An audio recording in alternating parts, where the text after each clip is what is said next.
notre rencontre aujourd'hui s'inscrit dans une période particulière pour Médiacité. On va peut-être un peu aussi vous présenter ce qu'est Médiacité rapidement dans les grandes lignes, puisque depuis septembre, on est dans une campagne de mobilisation des lecteurs. À la rentrée, Médiacité comptait un peu plus de 4000 abonnés. Le point d'équilibre de Médiacité, économiquement, se situe à 8000 abonnés. On a une croissance régulière, mais pas très élevée depuis le lancement, enfin qui est continue en tout cas, mais elle ne nous permet pas d'espérer atteindre le point d'équilibre avant d'avoir épuisé les ressources financières de Médiacité. Donc d'où cet appel lancé auprès des gens qui nous suivent mais qui ne sont pas encore abonnés, pour faire comprendre en fait qu'un journal comme le nôtre, indépendant, ne peut vivre qu'avec ses lecteurs. Et donc on a tiré la sonnette d'alarme avant qu'il soit trop tard. Et aujourd'hui, donc j'ai regardé juste avant le début, on est à 1636 nouveaux abonnés sur un objectif de 2000 abonnés. Donc c'est bien parti, on n'a pas encore atteint l'objectif. Ce qu'il faut comprendre, c'est que ces 2000 nouveaux abonnés vont nous permettre de gagner du temps, puisqu'on arrivera grosso modo à un peu plus de 6000 abonnés, mais que le point d'équilibre se trouve toujours à 8000 abonnés. Mais cela nous permettra de continuer à développer le journal, à convaincre de nouveaux lecteurs de nous rejoindre tout au long de l'année 2022 pour pouvoir atteindre cet équilibre, a priori, on l'espère, début 2023. Et est-ce que Lyon contribue suffisamment à l'effort? Alors, Lyon contribue à l'effort de guerre. Effectivement, alors, est-ce que je rentre dans la présentation de Médiacité dès maintenant, peut-être? Parce que ta question derrière sous-entend qu'on n'est pas présent qu'à Lyon. Effectivement, on est aujourd'hui implanté dans 4 métropoles, à savoir Lille, Lyon, Toulouse et Nantes, avec l'ambition, un jour, une fois qu'on aura consolidé, on va dire, l'existant, d'ouvrir une 5e, une 6e, une 7e ville. Mais effectivement, Lyon est une édition importante dans le réseau Médiacité. Alors tu as raison. Ouais. Commençons par la Alors, sur le projet Médiacité. Alors sur le projet Médiacité, ouais, effectivement.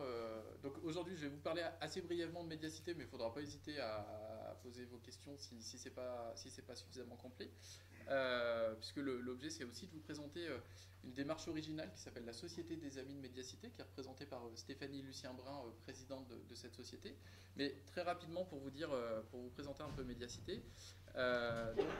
Médiacité a été lancée en 2016, le 1er décembre 2016. La première édition, c'était celle de Lille. Et la deuxième a été celle de Lyon, qu'on a lancée en mai 2017. En partant, alors quand je dis on était 7 en fait à la création de Médiacité, 6 journalistes plus une non-journaliste mais qui travaillait dans le secteur de la presse. On s'est lancé en partant en constatant 3 choses, à savoir que la presse nationale se désintéressait des enjeux locaux, des enjeux régionaux, que la presse locale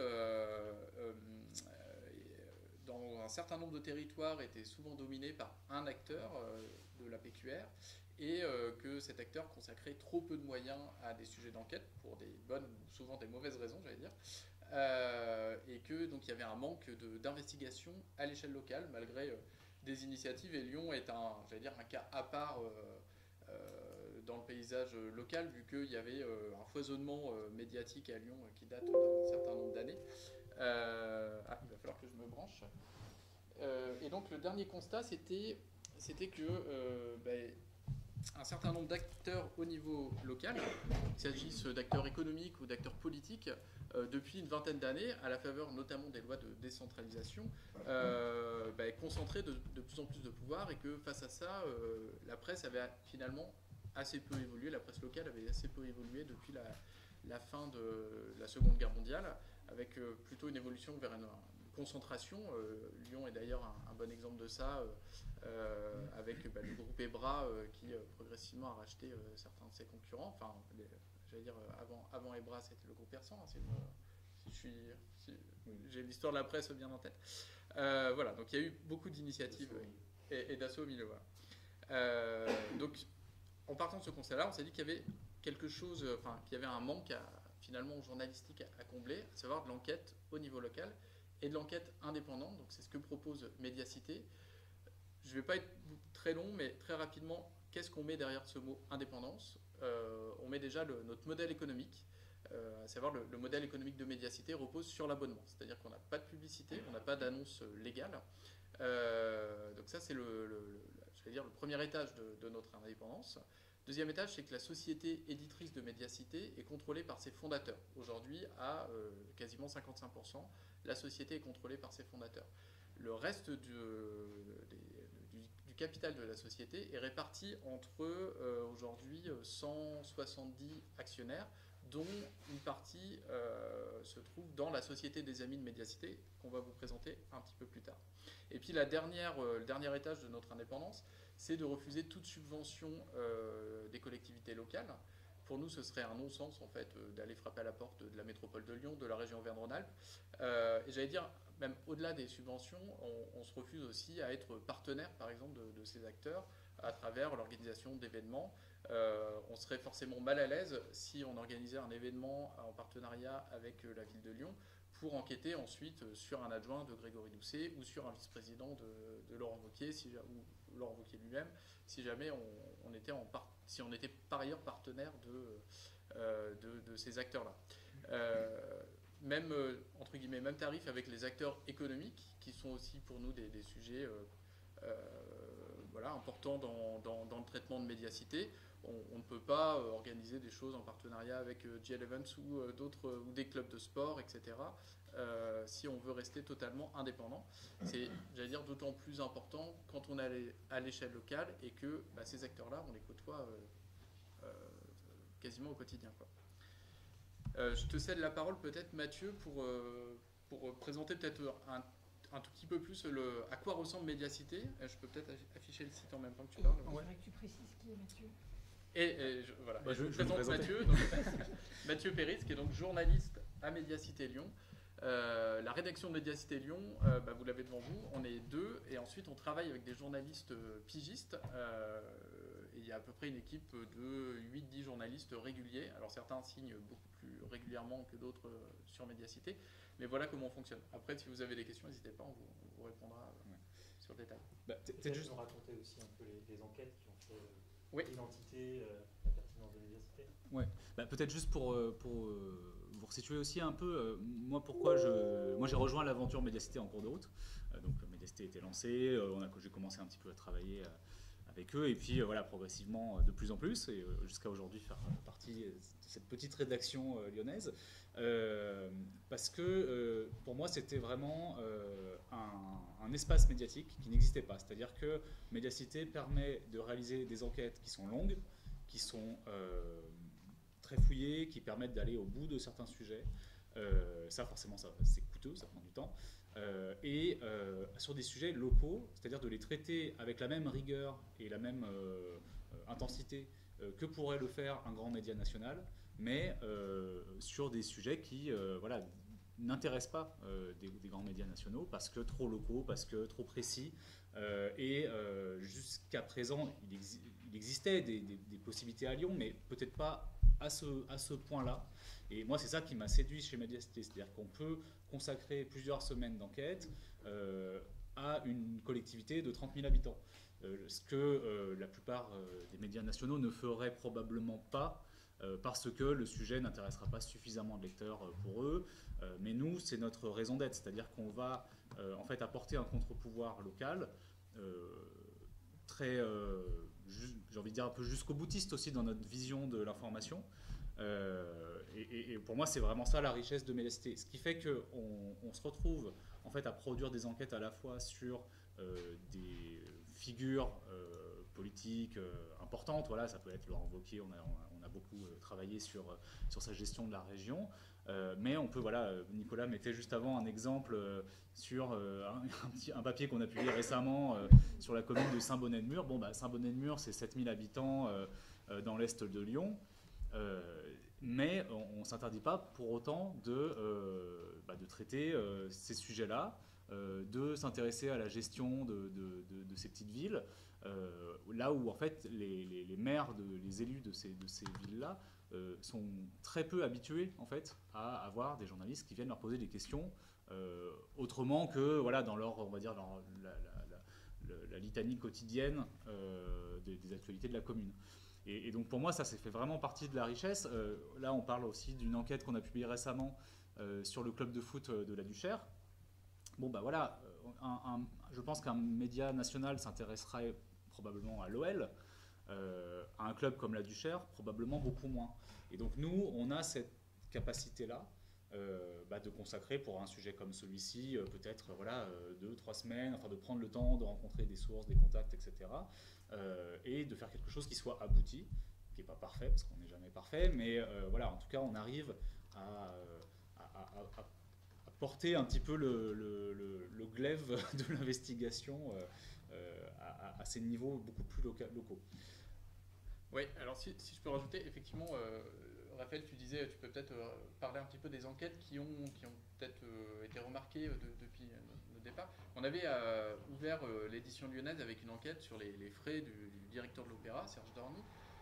Et puis, ça a été un marqueur un petit peu de l'identité de Médiacité, parce que c'est dans l'ADN de notre journal d'aller vers des sujets de révélation comme cela. On a eu un peu l'épilogue de tout ça avec la publication d'un rapport de la Chambre régionale des comptes là, en début de semaine qui confirme 5 ans après nos révélations. Et des enquêtes comme celle-ci, on a fait d'autres. On avait révélé par exemple un conflit d'intérêts de Richard Broom, qui était adjoint aux finances de Gérard Collomb dans le précédent mandat. Enfin voilà, je ne vais pas vous faire la liste, mais régulièrement, on sort des choses sur Médiacité. Ce que je voulais vous dire, c'est que Médiacité ne se limite pas non plus qu'à ce type de sujet entre guillemets, de scandale politico-financier ou sur la gestion de nos collectivités, etc. On consacre aussi du temps et de l'énergie à de l'approfondissement et aujourd'hui à du reportage. Et aujourd'hui, ce qu'on a publié, un bon exemple de mon propos, on publie une longue enquête sur le quartier de la Guillotière qui se retrouve là sous le feu des médias avec une émission Buzz organisée par CNews actuellement. Nous, on propose autre chose comme traitement de ce sujet très complexe. La journaliste qui signe cette enquête a passé des semaines à rencontrer tous les gens et toutes les catégories de population qui vivent sur cette place ou qui y travaillent, pas toujours légalement. Mais voilà, et donc on a une compréhension, je pense un travail assez inédit sur ce qui se passe réellement sur la place du Pont, pourquoi la situation est celle qu'elle est aujourd'hui, les réponses qui sont cherchées par les uns et les autres, etc. etc. Donc voilà, c'est ça aussi faire de l'investigation, c'est pas seulement révéler que le directeur de l'Opéra a couché dans un grand hôtel dans une capitale européenne, c'est aussi donner à comprendre l'environnement immédiat de nos lecteurs, quoi.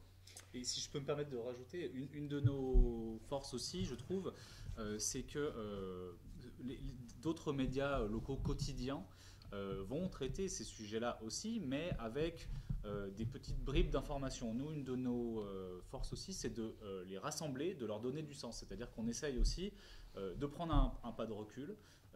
La situation à la Guillotière, on en a des bribes un peu tous les jours, voilà, un fait divers le lundi, une manif d'habitants le mercredi, les commerçants qui ferment, etc. Mais avoir la capacité de raconter tout ça, de donner du sens, d'aller chercher aussi des gens qui ont travaillé sur ces sujets, que ce soit des sociologues, des gens qui travaillent dans des associations locales, etc. Ça, c'est beaucoup moins fait. Et à mon sens, c'est une de nos raisons d'être. Ou sur d'autres sujets, on a travaillé par exemple récemment sur la question de la santé mentale, notamment à destination des enfants. On a consacré un article à Vaux-en-Velin sur comment, en fait, à la suite d'un désengagement de long terme, de la santé mentale des pouvoirs publics, aujourd'hui, Vaux-en-Velin peut s'apparenter d'une certaine manière à un désert médical pour des enfants qui cherchent un psy, un orthophoniste, etc., parce qu'ils se retrouvent avec 2 ans d'attente pour avoir un rendez-vous quand ils sont en CP, en CE1. Ce sujet-là, l'état de la psychiatrie en France, c'est pas du tout nouveau, c'est pas nous qui le découvrons, mais par contre, raconter sur un territoire donné les effets de ce désengagement et des dysfonctionnements qu'on peut trouver, ça fait partie aussi de notre raison d'être et d'aller sur des territoires qui ne sont pas forcément les plus investigués habituellement.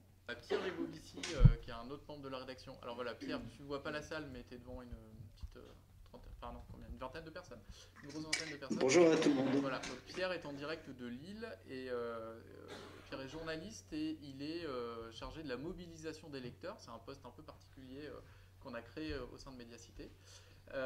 Puisqu'on a développé aussi une dimension participative qui passe, et alors je ne vais pas m'étendre très longtemps là-dessus, mais qui passe par des enquêtes qu'on a baptisées Dans ma ville, et qui sont des dispositifs où on implique le lecteur dans la réalisation des enquêtes. Donc là, on a consacré une série d'articles à notre alimentation. C'est d'ailleurs les lecteurs, les abonnés de Médiacité qui ont choisi ce thème. On leur avait proposé plusieurs thèmes, c'est celui-ci qui a été retenu au printemps 2021. Et donc les articles s'affichent. En tout, il y a une trentaine d'articles en tout sur cette série qui ont été initiés. Les enquêtes ont été initiées sur la base des contributions de nos lecteurs. On a reçu 500 contributions. On demandait en fait à nos lecteurs est-ce que le Covid a eu des impacts sur leurs habitudes alimentaires, qu'est-ce qu'ils constatent dans leur quartier, sur les commerces alimentaires, etc., l'offre alimentaire, etc. Et donc c'est à partir de cela que les journalistes de la rédaction ont enquêté. Et on a même rajouté une étape supplémentaire, on a constitué un groupe d'experts avec, il y avait à la fois restaurateurs, une sociologue qui travaille sur l'alimentation, des agriculteurs, etc., qu'on a réunis à 5 reprises, un peu comme un comité de rédaction, pour aiguiller nos articles avant que les journalistes partent faire leur interview, vérifier des infos, du reportage, etc., etc. Donc voilà, ça donne un petit peu une dernière dimension de ce qu'est Médiacité, et c'est notamment Pierre qui chapeaute un petit peu tout ça. Et qui chapeaute aussi la Société des Amis, dont va vous parler Stéphanie. Ouais. Le diaporama, et je remets le diaporama. Voilà. On mettra sur les rails. Alors, bon, ça c'est quelques chiffres, voilà. Et passons à la suivante, à la Société des Amis. Voilà. Donc, la Société des Amis, dont je suis aujourd'hui la présidente, fait partie donc, de l'ensemble Médiacité avec la SA Médiacité qui porte le projet rédactionnel, et cette SA Médiacité, elle est liée à la SAS. Non, c'est pas une SAS. Non, c'est une SA. C'est une SA aussi, Jean-Nicolas. Donc, de la Société des Amis, quoi. Et donc, dès le début du projet de Médiacité, il y a eu cette intention forte de pouvoir construire une relation différente, enfin une relation particulière entre les lectrices et les lecteurs de Médiacité et l'équipe éditoriale. Donc là, nous sommes toujours dans une phase d'essai-erreur, de construction et d'accompagnement à la croissance de cette Société des Amis. Donc très concrètement, aujourd'hui, cette Société des Amis, qui c'est ? Ce sont 120 lectrices ou lecteurs, voire même, on a quelques sociétaires qui ne sont pas abonnés à Médiacité et qui ne sont pas forcément des lecteurs au quotidien. Et ce sont donc des personnes qui sont réparties à la fois dans les 4 villes de Médiacité et de façon très intéressante sur plein d'autres territoires, mais qui ont souhaité s'engager dans l'enrichissement et l'apport du projet éditorial Médiacité et qui se reconnaissent dans la nécessité que porte Médiacité de faire vivre l'enquête et l'investigation au niveau local. Donc on est 120, on est bien, enfin on est content d'être aujourd'hui à 120, mais les portes sont grandes ouvertes en fait. C'est le message de bienvenue pour celles et ceux qui voudraient rejoindre cette Société des Amis. Financièrement, la SDA est un levier pour le projet Médiacité. Aujourd'hui, on a abondé à hauteur de 99 600 €. Donc voilà, 400 pour... On cherche celui qui nous fera arriver à 100 000. Ouais. On scelle, hein. On scelle, donc, oui. Alors, peut-être juste pour bien expliquer les choses, notre modèle économique repose sur l'abonnement. Mais aujourd'hui, on n'a pas assez d'abonnés pour financer en fait le quotidien de Mediacité. Enfin, aujourd'hui, on dépense plus qu'on a de revenus. Donc, la création de la Société des Amis, enfin voilà, l'opération qu'on est en train de faire de mobilisation pour avoir 2000 abonnés plus, en fait, ces apports financiers, ça nous permet de tenir jusqu'au point d'équilibre, voilà, jusqu'à ce que Mediacité soit rentable, j'allais dire, atteigne la pérennité. Donc c'est aussi dans ce cadre-là. Mais la SDA ne se limite pas seulement à signer un chèque pour aider Mediacité. Et en fait, on ne signe pas de chèque parce qu'on fait des virements. En plus. Via la banque. Et en fait, donc, voilà, le montant moyen, hein, c'est 853 €. Et là, je précise que en fait, l'apport à la SDA, c'est de 200 € à 5 000 €. Ouais. Puisque au-delà de 5 000 €, là, on rentre on peut être investisseur en direct. Voilà. Ça, c'est petite. Et pour rappeler peut-être juste que ça représente la SDA dans l'ensemble du capital de Mediacité, aujourd'hui c'est autour de 4%, ouais. C'est ça, sachant que c'est une part fixe, hein, donc même si demain il y a 200 membres de la SDA, ça sera toujours 4%, sauf retripatouillage, revalorisation de tout ça. Mais ce qui est intéressant surtout, c'est que l'idée c'est de constituer un bloc d'indépendance en fait, qui se constitue des fondateurs, qui possèdent toujours 55%, c'est ça, ouais. Du capital de Mediacité, plus 4% de la SDA, ça paraît peu, mais déjà ça fait monter l'ensemble à presque 60%. Et à l'avenir, si beaucoup d'amis de Mediacité nous rejoignent, on pourrait imaginer que cette part augmente. L'idée étant que ça évite de disperser la propriété de notre média auprès d'actionnaires plus classiques. Alors même si nous, on a des actionnaires qui sont petits, donc en fait aucun individuellement ne peut contrôler Mediacité. Mais voilà, le but c'est vraiment de constituer ce bloc-là d'indépendance et aussi, et Stéphanie va continuer là-dessus, de les impliquer et de transformer aussi ces amis de Mediacité en ambassadeurs et en accompagnateurs du projet au-delà juste de l'aspect financier. Et pour juste terminer le camembert, donc 60% fondateurs plus Société des Amis, et vous devez forcément vous demander, et le reste alors, les 40%. Donc les 40% se partagent entre... Bolloré, c'est ça. Ouais, exactement. Bolloré, Niel et Pigasse. Donc se partagent entre 49 investisseurs qui sont des gens qui ont mis plus que 5 000 €, voilà, qui sont le parrain de ma compagne, le beau-frère de Jacques Tranceau, le directeur de la publication. Voilà, donc voilà, vous avez compris, les proches des fondateurs, mais aussi des gens impliqués dans la presse. On retrouve par exemple Marie-Pierre Subtil, qui est fondatrice de la revue 6 mois, ou Patrick de Saint-Exupéry, qui avait fondé 21. Donc voilà, ce type de profil, des gens qui nous suivent depuis le début et qui ont des économies de côté. Et puis il y a aussi deux entreprises qui sont Mediapart et Indigo Publications, donc deux entreprises de presse indépendantes elles aussi. Indigo Publications, c'est une société qui publie des lettres spécialisées comme la lettre A sur abonnement, voilà, très pointue. Et donc Mediapart qui a eu une démarche en fait de soutien comme ils l'ont fait aussi auprès d'autres journaux, et ça représente quelques pourcentages, mais c'est moins de 4% du capital, voilà. Donc pour être complet sur les finances de notre journal. Je te laisse la parole. Oui, alors en fait, le Mediapart, on a commencé d'abord par un partenariat éditorial, effectivement, quelques mois après la création de Mediacité.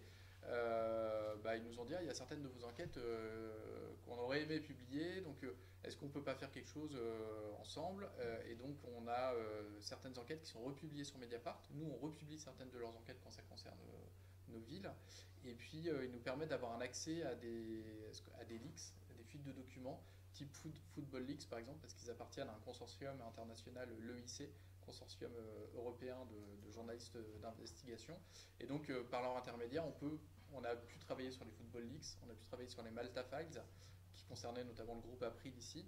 Donc voilà à quoi consiste notre partenariat, et c'est dans un second temps, quand on a décidé de faire une levée de fonds au bout d'1 an et demi d'existence, que Mediapart a dit ok, symboliquement on veut vous soutenir, donc ils ont apporté 50 000 €, voilà, tout est assez transparent.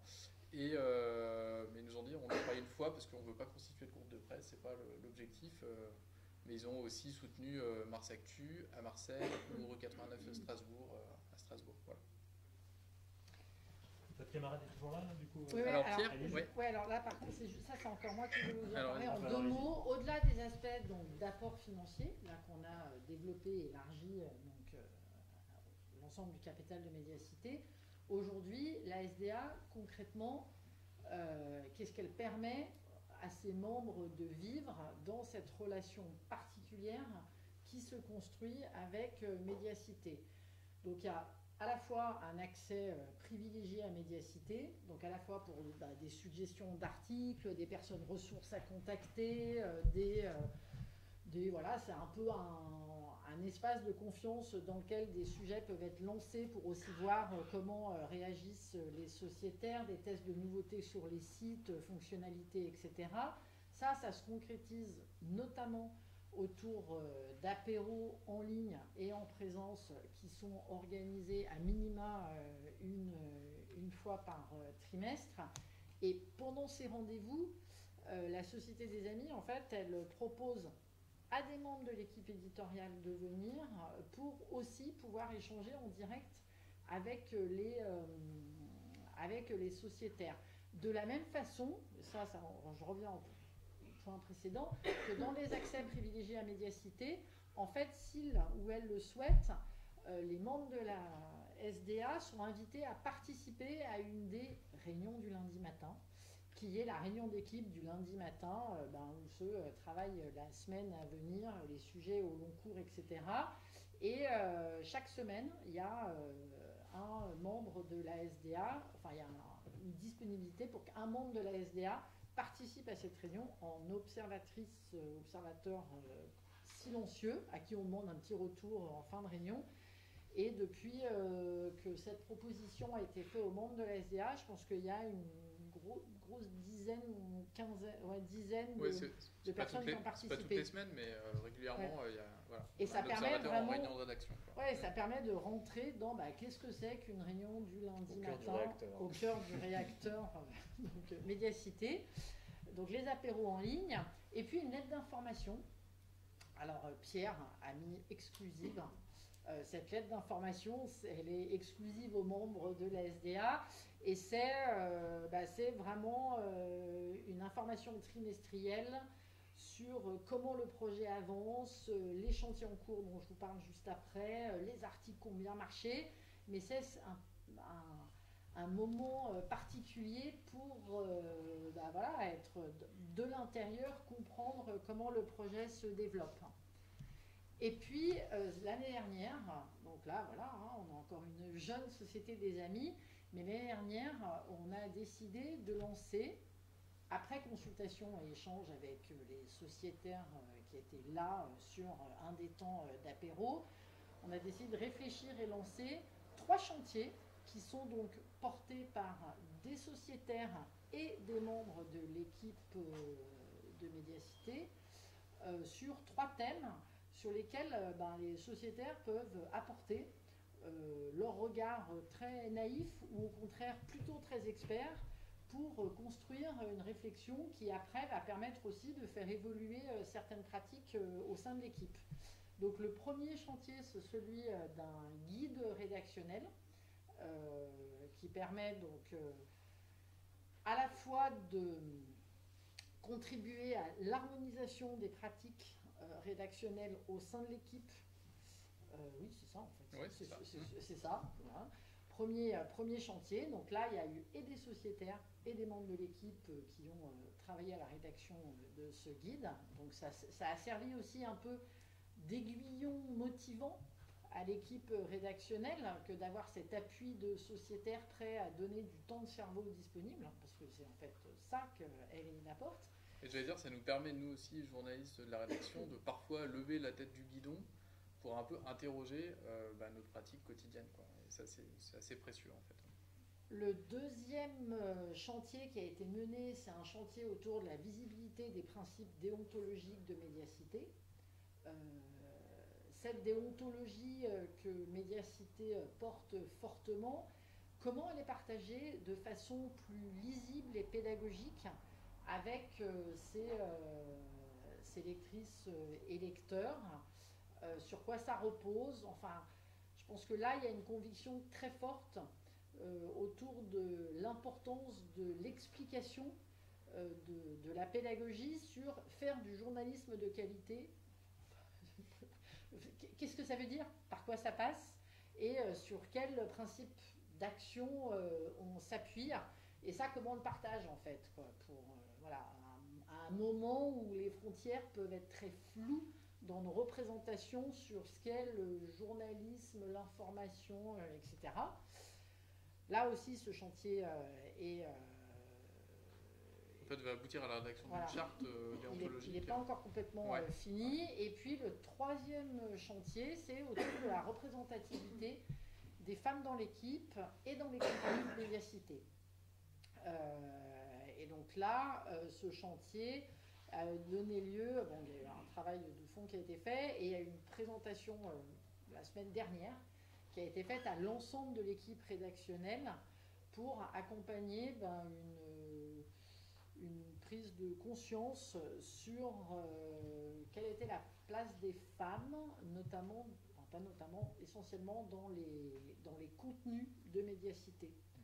Donc, ça, très concrètement, en fait, il y a plusieurs sociétaires qui ont donné de leur temps pour compter le nombre d'interlocutrices interviewées dans tel ou tel article.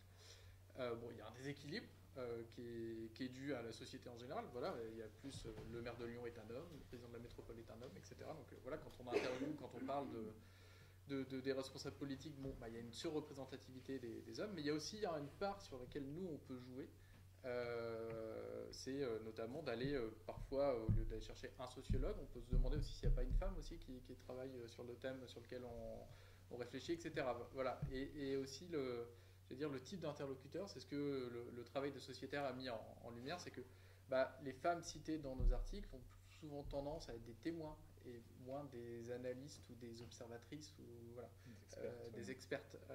Donc on se pose ces questions-là. En tout cas, la SDA permet à la rédaction de se poser ces questions-là et d'avoir cette prise de conscience. Et donc là, on retrouve la fonction un peu à la fois d'aiguillon, c'est-à-dire interroger sur comment vous travaillez et puis aussi d'apport de temps de cerveau disponible, parce qu'effectivement, il a fallu un petit peu de temps pour parcourir tous les articles sur 2 périodicités de nuit. Donc, ça, c'est... Ouais, vas-y. Non, juste sur cet aspect-là, enfin, très concrètement, les chiffres qui ont été donnés, donc les sociétaires ont analysé plusieurs mois, un échantillon sur quelques mois. 2 mois différents. Voilà, 2 mois différents. On arrivait à 70%, c'est ça? Un peu moins, selon les villes. Selon les villes, mais grosso modo, entre 60 et 70% d'hommes cités dans nos articles et 30-35% de femmes.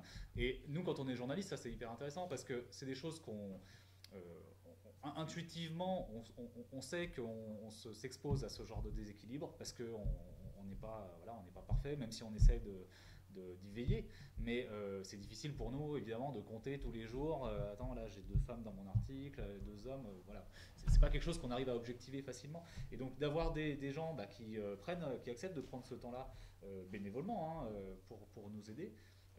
Nous, après, dans notre pratique, bon voilà, on a une petite alarme qui s'est allumée dans notre tête. Et on se dit, bon, on va essayer aussi de rétablir la balance, quoi. Et de nous-mêmes, c'est pas quelque chose qu'on aurait forcément fait, parce que ça passe après 15 000 priorités quotidiennes quand on est pris dans nos enquêtes. Donc voilà, on n'aurait pas forcément pu avoir ce recul. Et juste pour finir sur la SDA, je vais donner la parole à Pierre. Oui, alors Pierre, on va te retrouver. Oui, je suis avec vous. Donc sur comment on devient membre de la SDA, Pierre?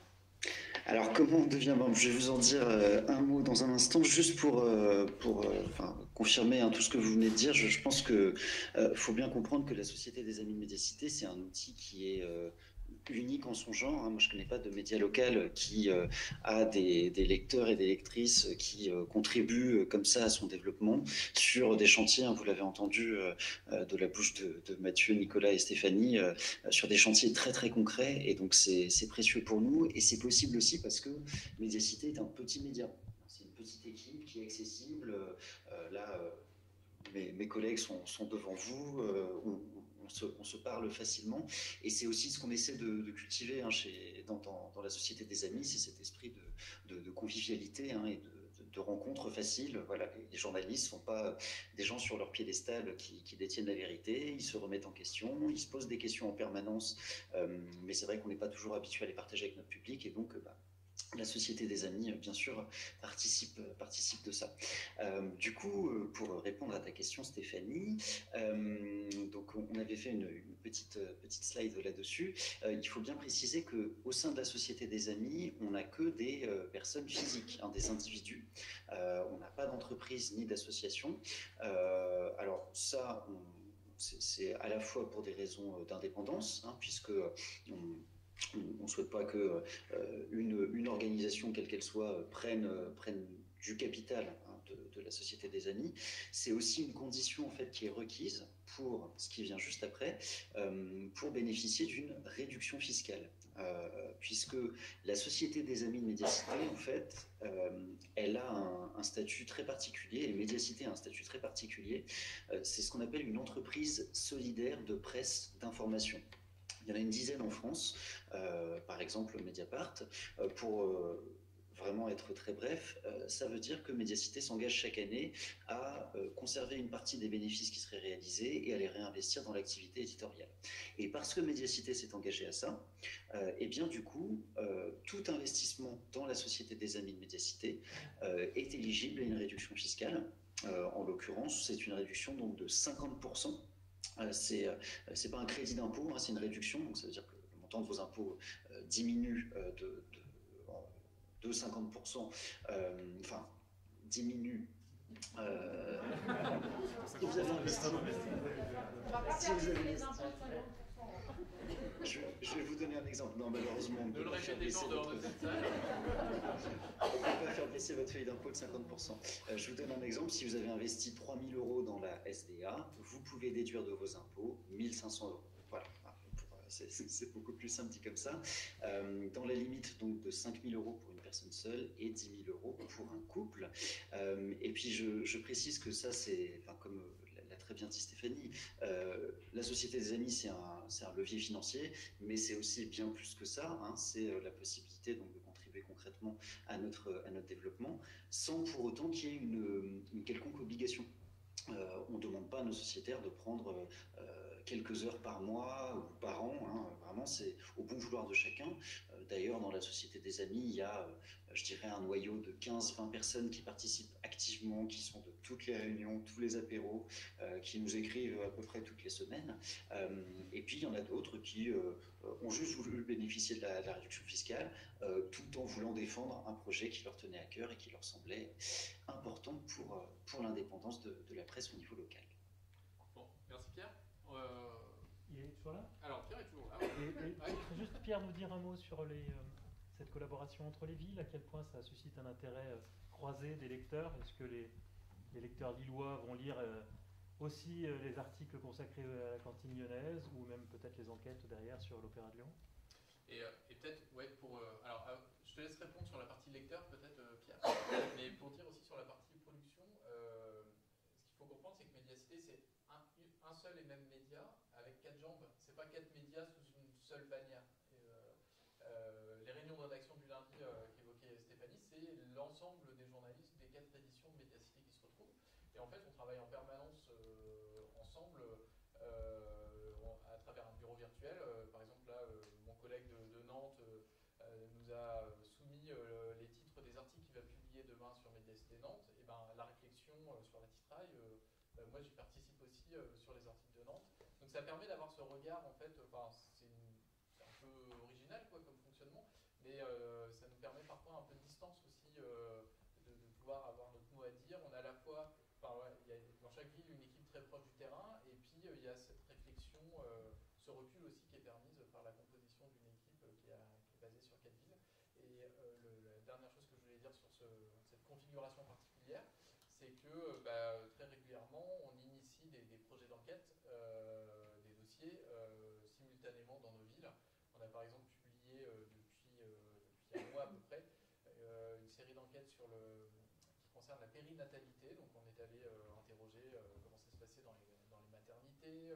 On a enquêté sur sur le phénomène de l'accouchement à domicile, etc., etc., eh ben, on a fait à la fois des articles à Lille, à Toulouse, à Lyon sur cette thématique-là, et ça fait un ensemble complet avec des illustrations dans 3 villes différentes, dans 3 métropoles différentes.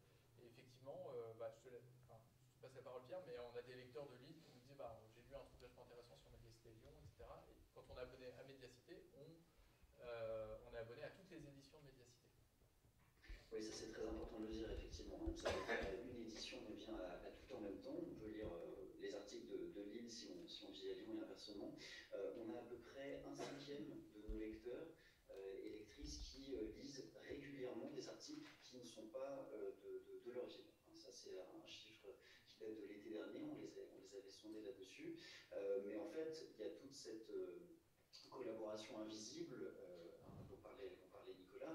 Il faut se dire que assez souvent dans les articles de Médiacité, vous allez avoir un petit comparatif, ça peut prendre une phrase ou un paragraphe, mais on va beaucoup plus facilement savoir comment ça se passe dans telle ou telle métropole, par exemple en matière de logement, en matière de construction de pistes cyclables, etc. Et je pense que c'est vraiment l'une des forces de Médiacité que de proposer cette approche comparative et de permettre de mieux se situer en fait, en tant que citoyen dans nos villes, de se dire est-ce que ma métropole elle fait mieux sur ce volet-là, de mieux comprendre aussi je sais pas, la vitalité économique d'un territoire, etc. Et donc voilà, on a à peu près 1/5 de nos lecteurs et lectrices qui lisent régulièrement des articles d'autres villes. Et on a aussi des lecteurs qui n'habitent dans aucune des 4 villes. On avait fait, alors ça date un petit peu, mais je crois qu'il y avait à peu près 20% des abonnés qui ne sont pas dans l'agglomération lyonnaise, nantaise, lilloise ou toulousaine, quoi. Qui sont des expatriés lyonnais à Paris ou au Québec, je ne sais pas. Et juste là-dessus, ce qui est intéressant aussi, c'est que... ensuite, on prendra les questions. Ouais, juste ce qui est intéressant dans le fait d'être un réseau de villes, c'est aussi qu'on évite un peu l'écueil du chauvinisme. Parce que ça, je trouve que c'est un problème qui touche beaucoup les médias locaux.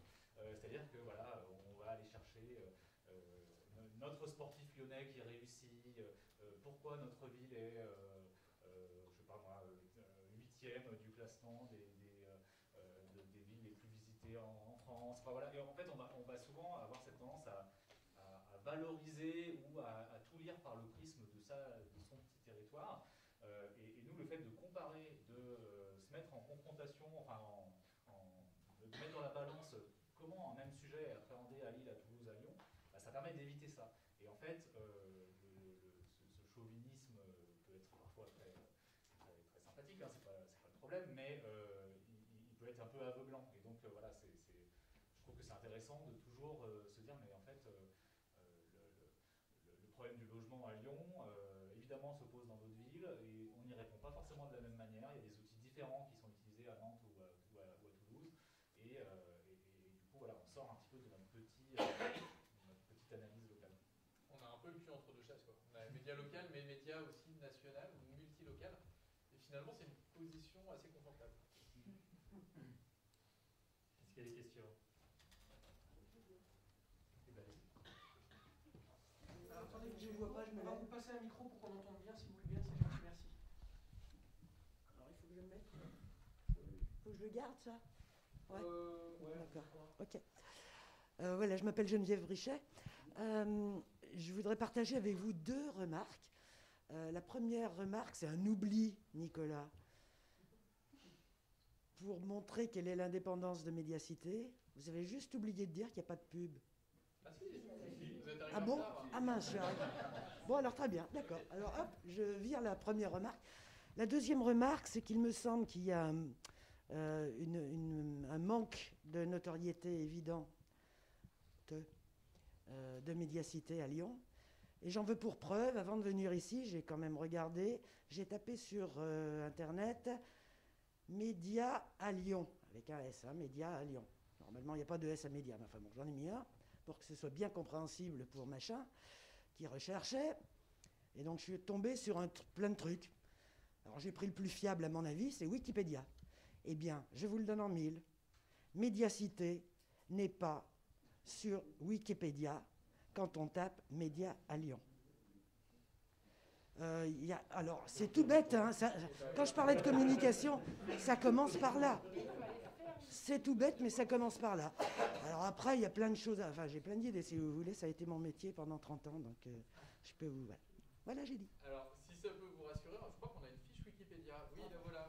Mais alors, on n'est pas sur la fiche Média à Lyon, on y remet. Alors, Média à Lyon, n'hésite pas, ça c'est sûr. Il y a du monde, hein, mais il n'y a pas Média à Lyon. Mais en tout cas, la question que vous soulevez de la notoriété, elle est effectivement importante parce qu'on n'a pas, on s'offre pas. Alors, si, une fois, on s'est un peu offert une campagne d'affichage, mais finalement, elle a eu assez peu d'impact parce que faire de l'affichage dans la rue, il faut avoir beaucoup de moyens si on veut que ça ait un impact. Donc, et de temps en temps, on a testé aussi de la publicité sur Facebook. Vous savez, on achète des. Bon, ça marche pas non plus. Ou alors, il faut dépenser des dizaines de milliers Dans d'euros. l'antiquité de la publicité, là, si je peux me permettre. Hein. De quoi, On l'affichage va parler de communication. Ouais. Les grands médias, c'est sûr que ça ne marche pas pour vous. Mais il y a plein de choses. On passera un quart d'heure ensemble. Mais alors, le meilleur vecteur de notoriété, c'est finalement ce qu'on produit, quoi. Et quand une enquête est reprise par des confrères, une site, bon bah voilà, la notoriété de médiacité, elle passe par ça. Et beaucoup par le bouche à oreille aussi. Hein. En fait, très souvent, c'est une personne qui a été en contact avec un de nos articles parce qu'on a traité d'un sujet, voilà, soit qui la concerne, soit dans son quartier, dans sa ville, qui va peut-être voir un, deux, trois articles passés qui vont l'intéresser. Peut-être qu'elle va réussir, cette personne, à piquer les codes de son voisin dans un premier temps, puis elle va s'abonner, et puis au bout d'un moment, elle va en parler à d'autres. Et c'est ça tout l'intérêt pour nous, c'est qu'en fait, au bout d'un moment, les gens, quand ils discutent entre eux, se disent « Ah tiens, j'ai lu un super papier hier, c'est sur Médiacité, tu vas t'abonner ». Et ça, c'est le plus gros vecteur, à mon avis, c'est très difficile à quantifier, mais c'est le plus gros vecteur de notoriété, finalement, pour nous, pour l'instant. Et surtout, c'est un vecteur qui est gratuit, puisqu'on ne peut pas se payer de grosses publicités pour l'instant. Et quand vous êtes abonné à Médiacité, vous pouvez offrir l'article gratuitement à autant de personnes que vous le souhaitez, en renseignant son adresse mail, et il reçoit un lien d'accès. Et ça, c'est très important. Enfin, voilà, c'est par cet intermédiaire-là aussi qu'on gagne des lecteurs et que les gens s'abonnent à Médiacité au bout d'un certain temps. Je voulais juste rebondir, bonjour. Je m'appelle Corinne Nick. Je voulais juste rebondir pour bien connaître l'équipe de Médiacité nationale et locale. Vous aviez fait une opération qui, à mon avis, devrait être renouvelée, c'est ne lisez pas ce flyer. Oui. Moi, j'en ai un petit stock à mon bureau et chez moi, et je ne manque pas une occasion, et en fait, ça interpelle.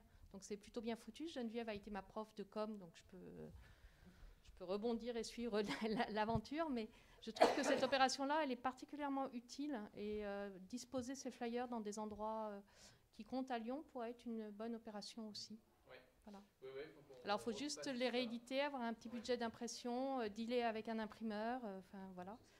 Ou imaginez que vous le mettiez en PDF à disposition sur le site pour que tout le monde puisse s'en emparer, le diffuser. C'est aussi une bonne chose parce que ça peut être viral par mail. Ouais.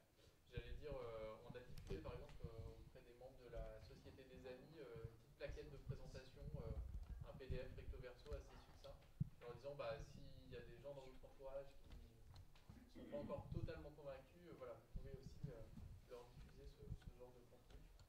Mais oui, effectivement, c'est. Il marche bien. Il marche bien, ok. Bonjour à tout le monde, je suis Eric Forquin et je voulais une question vraiment très, très basique. Je voudrais adhérer à la Société des Amis de Médiacité. Vous avez parlé pas de chèque, de virement. Comment fait-on concrètement? Est-ce qu'on peut le faire aujourd'hui? Est-ce qu'il y a un formulaire? Enfin, comment fait-on si on est... alors j'ai compris que c'était minimum 200 €. Voilà. Comment fait-on? Merci Eric de votre envie d'abord. Pierre, est-ce que tu veux, pendant que Nicolas montre, expliquer l'automatisation qui n'est pas une déshumanisation du système que nous avons mis en place pour en faciliter le bon accueil de celles et ceux qui viennent nous rejoindre? Bien sûr, il y a une page en fait, qui existe sur le site de Médiacité qui s'appelle Rejoignez la Société des Amis de Médiacité, sur laquelle vous pouvez renseigner votre adresse email et en fait vous allez automatiquement recevoir la documentation donc, indispensable préalable à votre investissement, c'est-à-dire qu'il y a les statuts de la société, hein, donc, dont il faut prendre connaissance. Alors c'est un peu rébarbatif, mais mais c'est utile. Et puis il y a tout simplement le RIB, sur lequel vous pouvez adresser le virement, et le bulletin de souscription qui en fait est la preuve donc, de votre investissement. Donc vous renseignez votre email sur cette page, vous recevez en retour un email qui vous précise la démarche en 3 étapes toutes simples, et puis nous, dès qu'on a bien reçu les éléments, on vous le confirme, et vous êtes, Eric, du coup, notre 121e sociétaire. C'est presque fait. Et on peut aussi, je pourrais transmettre les coordonnées de Pierre s'il y a le moindre souci, quoi. Enfin, voilà. Bien sûr. Ce que disait Pierre, on est une petite barque, hein, donc... On est joignable. On est joignable, ouais, c'est ça. Et on a un mail qui est sda@mediacité.fr, et derrière ce mail, en fait... c'est toi. Et Pierre. Et Pierre, et peut-être Adrien aussi, ouais. Je crois. Voilà, nous sommes 3 derrière ce mail. C'est un mail, 3 personnes derrière. Merci beaucoup. Et même 4, puisque Jacques Tronceau est aussi derrière. Et une question derrière, et puis une question devant aussi.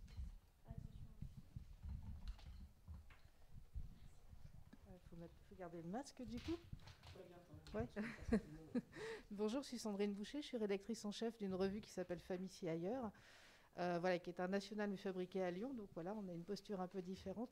Je trouve, déjà, je vous remercie sincèrement pour tout ce que vous avez dit et ce que vous faites, parce que je trouve que je fais partie d'une génération qui a vu l'effondrement de la presse classique, on va dire, faite par des journalistes avec des entreprises de presse au profit d'une presse quand même très achetée par un certain nombre de groupes financiers. Ça se connaît au niveau national, mais aussi au niveau local, comme vous l'avez remarqué. Je trouve très intéressant ce que vous êtes en train de construire en termes de modèle économique, avec un renouvellement, et notamment ce côté, on descend de notre tour d'ivoire et on fait un lien avec nos lecteurs, nos lectrices, et aussi par l'intermédiaire de la Société des Amis. J'en viens à ma question.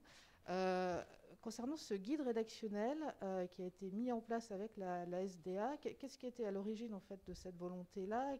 Sous quelle forme en fait quelle est la forme que ce guide prend? Est-ce qu'on peut en savoir un peu plus? Tu veux répondre? Alors sur le guide rédactionnel, alors je vais juste préciser pour Pierre la question, parce que je pense que là il n'a peut-être pas entendu à distance. La question c'est à quel moment dans la SDA l'idée du guide rédactionnel est sortie et a émergé? Pourquoi ce chantier-là? Et à quoi ça ressemble à la fin? Et surtout, à quoi ça ressemble à la fin? Deux très bonnes questions. En fait, le guide rédactionnel, c'est plutôt une demande du côté de Médiacité, un besoin qu'on a identifié. Ça faisait très longtemps qu'on en parlait. Avec Mathieu, je sais qu'on en a déjà parlé. Et c'est ce qu'on vous disait, c'est qu'on n'a jamais trouvé le temps, entre toutes les priorités éditoriales et puis économiques, de s'y mettre. Et donc, du coup, en début d'année 2021, on s'est tourné vers les sociétaires pour leur proposer de nous aider à le rédiger. Alors, par chance, parmi les sociétaires, on avait un ancien médiateur de RFI qui a élaboré la charte éditoriale de RFI. Et donc, en fait, les sociétaires nous ont aidés à compiler des exemples de chartes rédactionnelles. Et puis donc, on a synthétisé tout ça. Ensuite, on a présenté à 2 reprises le document de travail à la rédaction. Et là, il est en cours de finalisation, mais ça prend la forme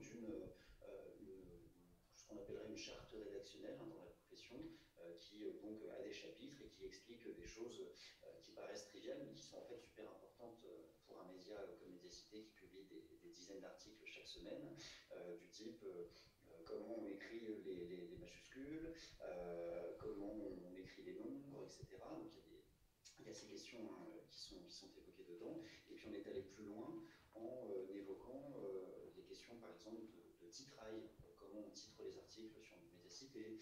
On a évoqué aussi la question des stéréotypes de genre, par exemple.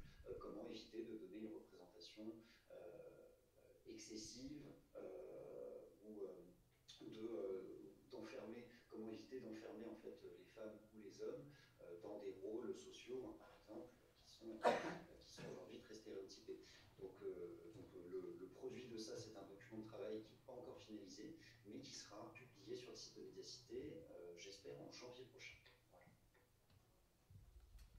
Et en fait, il y a beaucoup de médias qui disposent de chartes éditoriales. Celle du Monde, par exemple, est un peu une référence pour savoir comment, on se pose,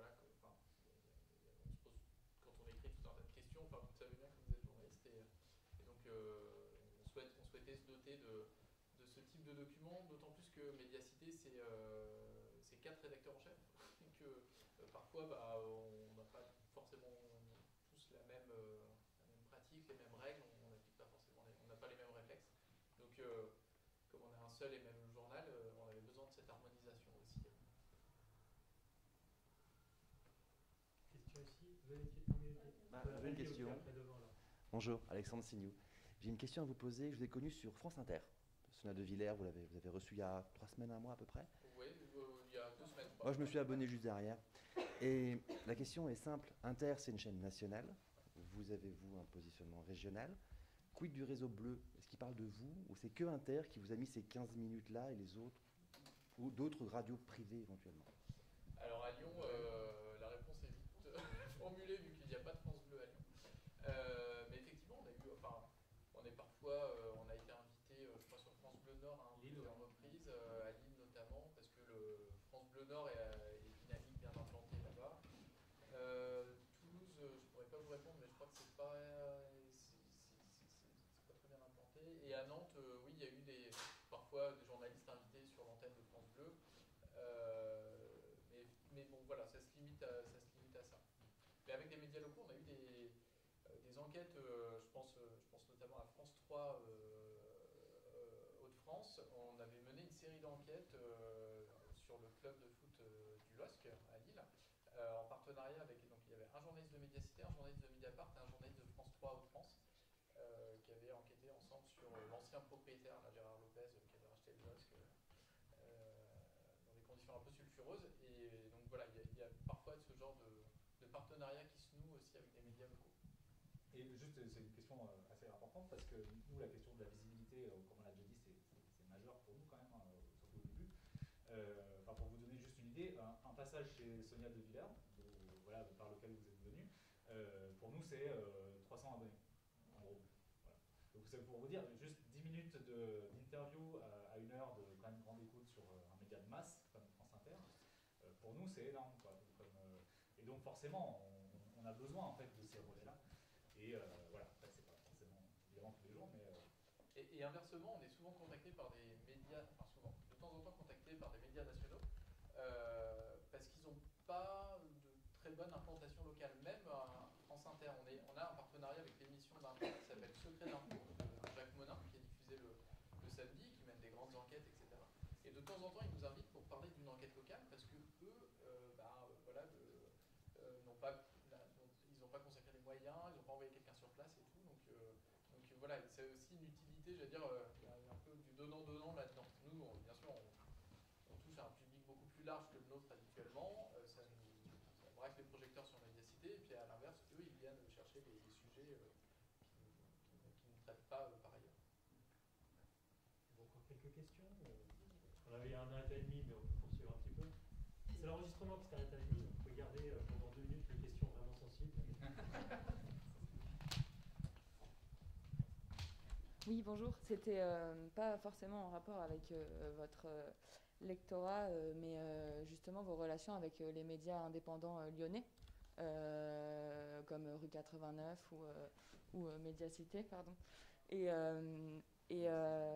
Non, Rue 89, pardon. Et d'autres aussi qui sont assez indépendants et qui essayent d'être dans la même mouvance. Est-ce que vous avez des liaisons ou des je sais pas Rue 89, on se connaît très bien, hein, et c'est des amis, quoi. Je pense que professionnellement, en termes de traitement de l'information, on a pas mal de points communs. Après, voilà, nos modèles économiques ne sont pas les mêmes.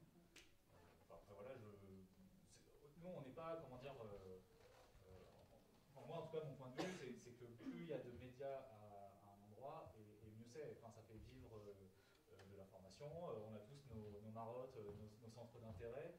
Et alors, évidemment, c'est une forme de concurrence, mais c'est une concurrence qui est saine, quoi, qui est nécessaire. On n'a pas, je pense, pour vocation à devenir le média dominant dans nos métropoles. Au contraire, on vient se rajouter à un écosystème aussi. Je pense que chaque semaine, en fait, on montre qu'on est complémentaire à ce qui est déjà proposé par la presse qui existait avant Médiacité à Lyon. Et j'allais dire, tant mieux s'il y a d'autres médias indépendants, quoi. Lyon est une ville, enfin c'est un bassin de plus de 2 millions d'habitants. Dans d'autres pays, cette ville a la taille d'une capitale, donc c'est heureusement qu'il y a plusieurs médias et plusieurs médias indépendants. Donc voilà, au contraire, ce qu'il faut regretter, c'est plutôt qu'il n'y ait pas suffisamment de, je sais pas, il n'y a plus qu'un un titre de presse quotidienne. Ça, par exemple, c'est problématique à mes yeux. Donc on nous a beaucoup fait la réflexion quand on a lancé l'édition lyonnaise en nous disant mais finalement il y a déjà beaucoup de gens il y a beaucoup de titres sur le créneau à Lyon. Puis finalement chaque semaine on a publié des choses qui n'avaient pas été publiées par d'autres, ou on a exploré des secteurs où les confrères n'allaient pas parce que il y a énormément de choses et chaque semaine moi mon boulot de rédacteur c'est plutôt de devoir renoncer à des sujets. J'ai aucun mal en fait à publier des choses et c'est arrivé peut-être une fois ou quoi où on s'est dit ah mince on s'est fait griller par tel confrère, mais je veux dire en 5 ans d'existence c'est peut-être arrivé 2 fois. Mais c'était pas dans l'aspect concurrentiel, c'était plutôt de plus vous grouper et d'en faire... Comme ce que vous faites avec Mediapart par exemple. Alors, là on a une complémentarité avec Mediapart parce qu'eux c'est un média national et nous on a un média local. Et donc voilà, après on a des... Je me souviens, alors c'est un journal qui a disparu, enfin qui existe différemment aujourd'hui, mais on a eu des collaborations avec acteurs de l'économie, La Tribune. Donc il y avait une existence propre en dehors du réseau La Tribune au démarrage, parce qu'on s'est rendu compte qu'on enquêtait sur le même sujet. Très rapidement, le rédacteur en chef d'Acteurs d'Écho m'avait contacté en disant on va pas se marcher sur les pieds, on va voir comment on peut faire ça en bonne intelligence. Et effectivement, on s'est réparti, en fait c'était un sujet qui concernait la région Auvergne-Rhône-Alpes, on s'est réparti les choses et l'enquête de médiacité a été republiée chez Acteurs d'Écho et nous on avait republié l'enquête. Donc là je trouve que c'est une bonne illustration de ce que permet la pluralité des médias et puis c'est une collaboration en bonne intelligence, quoi. Et du coup, comment elles se passent ces collaborations-là quand vous collaborez avec Mediapart ou anciennement là, ça s'est passé, c'était l'occasion qui a fait la collaboration, j'allais dire. Je veux dire, il n'y a rien de formalisé, on ne signe pas un contrat ou quoi. Voilà. Et Mediapart, pareil, dans un premier temps, ça a été cette collaboration, elle s'est passée aussi de manière totalement informelle. On vous autorise à reprendre certaines de nos enquêtes, et puis inversement. Mediapart, ce qui arrive assez régulièrement, c'est que Mediapart reçoit, vous imaginez, un nombre d'informations, de contacts, de sources, d'alertes qui sont assez impressionnants, ce nombre d'alertes. Et évidemment, ils ne peuvent pas tout traiter, même s'ils traitent beaucoup de choses. Et notamment quand c'est des sujets locaux qui, pour eux, vont être peut-être trop localisés, justement, pour nécessiter un traitement par Mediapart, ou ils n'ont pas le temps de le traiter. Ils nous renvoient les interlocuteurs, les infos, et à ce moment-là, voilà, après libre à nous de l'utiliser ou pas, mais c'est une des formes de la collaboration. Est-ce que c'est un moyen aussi de vous rémunérer, de rémunérer le média ou pas du tout? Alors ils sont présents, en fait ils ont investi dans le capital de Médiacité, donc c'est ça en fait leur soutien financier à Médiacité. Ok. Et tout... Pardon, excusez-moi. Oui, je la parole. Et j'ai une question tout à l'heure, juste Pierre disait que les fonds de la SDA étaient réinvestis justement pour permettre de nouvelles enquêtes, etc. et financer le média. Et comment ça se passe du coup? En fait, de façon très très concrète, ça se passe où là, on a les personnes qui deviennent membres de la SDA, donc font un virement sur le compte de la SDA, qui après avoir lu le dossier, vérifié qu'effectivement ça correspondait bien à leur projet, souhait, etc. Et à intervalles réguliers, la SDA fait un virement depuis son compte en banque, puisque nous avons notre identité propre en tant que SDA, vers le compte en banque de la SA Médiacité. Okay. Et ce que disait Pierre en fait aussi, c'était que le statut d'entreprise de presse je ne sais plus le nom, solidaire de presse, voilà. Ce statut-là implique qu'une partie, c'est ça Pierre, tu me corriges, une partie des bénéfices soient forcément reversés justement. C'est ça que tu expliquais. Hein. Oui, et c'est pas seulement, en fait, c'est pas les bénéfices de l'SDA, car d'ailleurs elle en réalise pas, c'est les bénéfices de médias, de la SAS Médiacité. Et pour être complet, en fait, on avait publié il y a quelques temps un post de blog sur, parce qu'on nous pose souvent la question, ah mais en fait vous êtes une succursale de Mediapart. Pas du tout. Vous êtes enfin, il y a même un député qui nous avait qualifié d'officine de Mediapart. Donc c'est pas du tout le cas. Les deux sociétés sont indépendantes économiquement et éditorialement.